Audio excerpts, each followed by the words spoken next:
Welcome back to the Python short video series. Today we're learning about two very important data types in Python, lists and tuples. We'll see how to store multiple values, modify them, and when to use lists versus tuples. We'll also look at some powerful list methods and how to loop through these collections. Let's start with lists. A list is like a container that stores multiple values under one variable name. Lists always use square brackets, so you can spot them instantly. This list contains three fruits. When we print it, Python shows us all items together inside the brackets. Each item in a list has a position called its index. Indexes always start from 0. So in our list, apple is at index 0, banana is at index 1, and cherry is at index 2. We can use these indexes to access or change items whenever we want. Let's try changing the second item. I'm typing fruit square bracket 1 is equal to blueberry.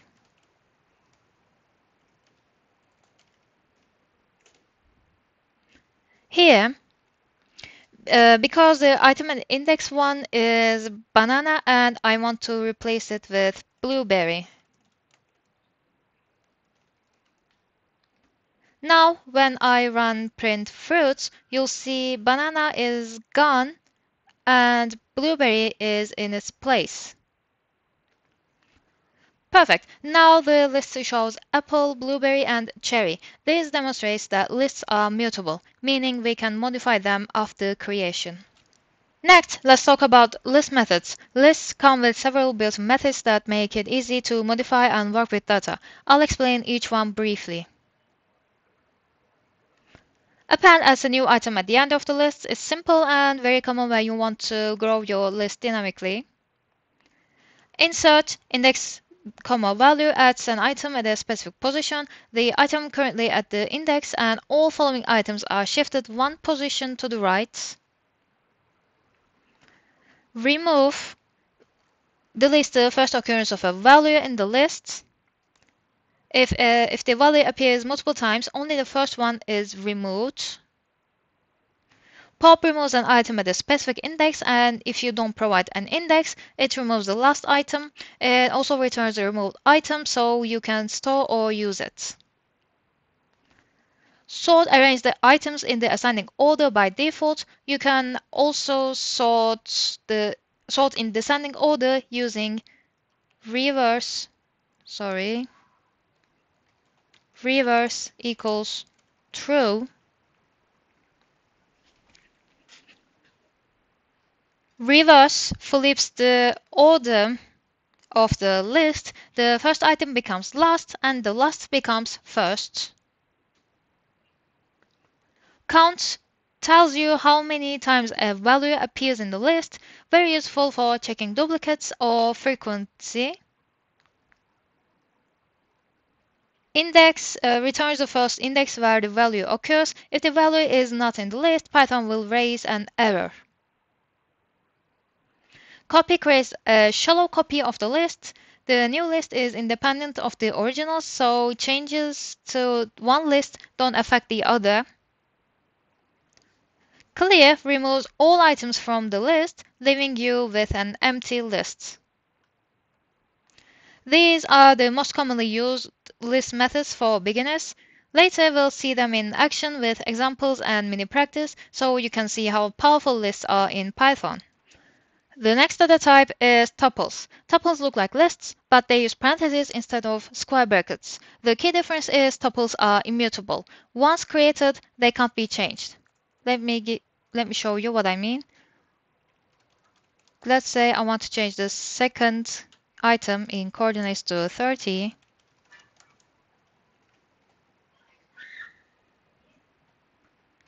Python throw an error because tuple object does not support item assignments. So use tuples when your data shouldn't change, like fixed coordinates or constant values. Often we want to go through each item in a list or tuple. We use a for loop for this. The first for loop will print each fruit one by one while the second for loop will print each coordinate one by one. Now it's your turn to try a mini practice. Here's the challenge. Create a collection of your favorite movies or books, foods, anything you like. Decide whether it makes more sense to use a list or a tuple. Think about how you would add, remove, or organize items if needed. Use a loop to print each item nicely. Pause the video now and give it a try. Take your time. There isn't only one correct solution.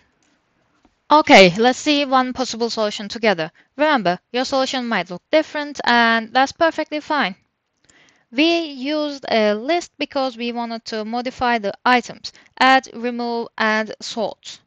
Append adds a new item at the end. Remove deletes the first occurrence of a specified item.